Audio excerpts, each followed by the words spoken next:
Hi friends, எல்லோரும் எப்படி இருக்கீங்க? நல்லா இருக்கீங்களா? நல்லா இருக்கீங்கன்னு நம்புகிறேன், நினைக்கிறேன். வாங்க ஃப்ரெண்ட்ஸ், நம்ம அம்மா வந்து பார்த்துட்டிங்கன்னா மீன் குழம்பு வச்சுருக்காங்க. எப்படி வச்சுருக்காங்கன்னு சொல்லிட்டு பார்க்கலாம். ஃபஸ்ட்டு பார்த்துட்டிங்கன்னா அடுப்பத்தை வச்சுருங்க ஃப்ரெண்ட்ஸ். மண் சட்டி எடுத்து வச்சுருங்க. நம்ம வீட்டில் மண் சட்டி இல்லைன்னா நார்மல் கடாயிலே வச்சுருங்க, நல்லாயிருக்கும் இந்த குழம்பு. பார்த்துட்டிங்கன்னா எண்ணெய் ஊற்றி கடுகு போட்டுட்டுங்க ஃப்ரெண்ட்ஸ். பெரிய வெங்காயம் பார்த்துட்டிங்கன்னா 2 வெங்காயம் பொடியாக நறுக்கி போட்டுக்குங்க. பச்சை மிளகா காரத்துக்கு தகுந்த மாதிரி, தக்காளி பெரிய தக்காளி இருந்தால் 1 பொடியாக நறுக்கி போட்டுருங்க ஃப்ரெண்ட்ஸ்.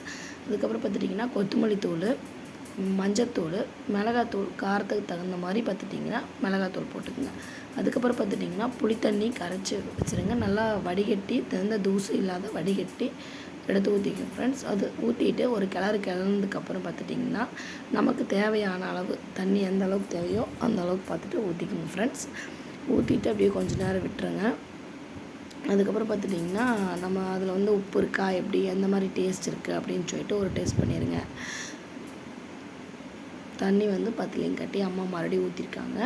நீங்கள் அதேமாரி எப்படி என்னென்னு பார்த்துட்டு ஊற்றிடுங்க. அதேமாதிரி பார்த்துட்டிங்கன்னா மீன் குழம்பு மசாலா லாஸ்ட்டாக நம்ம சேர்த்துறது, அது சேர்த்துறது தான் ஃப்ரெண்ட்ஸ் ஒரு டேஸ்ட்டே நமக்கு வந்து கிடைக்கும். சேர்த்திட்டு ஒரு கிளறி விட்டுருங்க.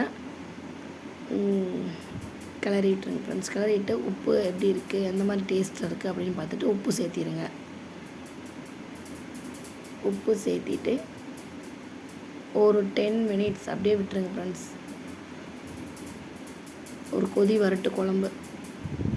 ஒரு 10 மினிட்ஸ் அப்படியே விட்டுட்டிங்கன்னா குழம்பு நல்லா கொதிது பாருங்க ஃப்ரெண்ட்ஸ். நல்லா கொதிஞ்சு வந்தோடனே நம்ம மீன் சேர்த்திக்கிறோம். இது வந்து பார்த்துட்டிங்கன்னா ஜிலேபி மீன் தாங்க ஃப்ரெண்ட்ஸ், வேறு எந்த மீனும் இல்லை, ஜிலேபி மீன் தான். அது ஃபஸ்ட்டு பார்த்துட்டிங்கன்னா தலை வந்து அந்த குழம்புல சேர்த்தும் போது அது வந்து தனி ஒரு டேஸ்ட் தாங்க ஃப்ரெண்ட்ஸ், நல்லாயிருக்கும். நீங்களும் ட்ரை பண்ணி பாருங்கள், நல்லாயிருக்கும். அதாவது சிம்பிள் அண்டு ஈஸியாக இந்த குழம்பு நம்ம வச்சிடலாங்க ஃப்ரெண்ட்ஸ். ஒரு 20 மினிட்ஸில் அந்த குழம்பு வந்து நமக்கு ரெடி ஆயிரும். ஒரு தட்டு போட்டு மூடி வச்சுருங்க ஃப்ரெண்ட்ஸ். நல்லா மூடினதுக்கப்புறம் பார்த்துட்டிங்கன்னா உடையாமல் அப்படியே முழுசாக மீன் நமக்கு கிடைக்கும் ஃப்ரெண்ட்ஸ், நல்லாயிருக்கும்.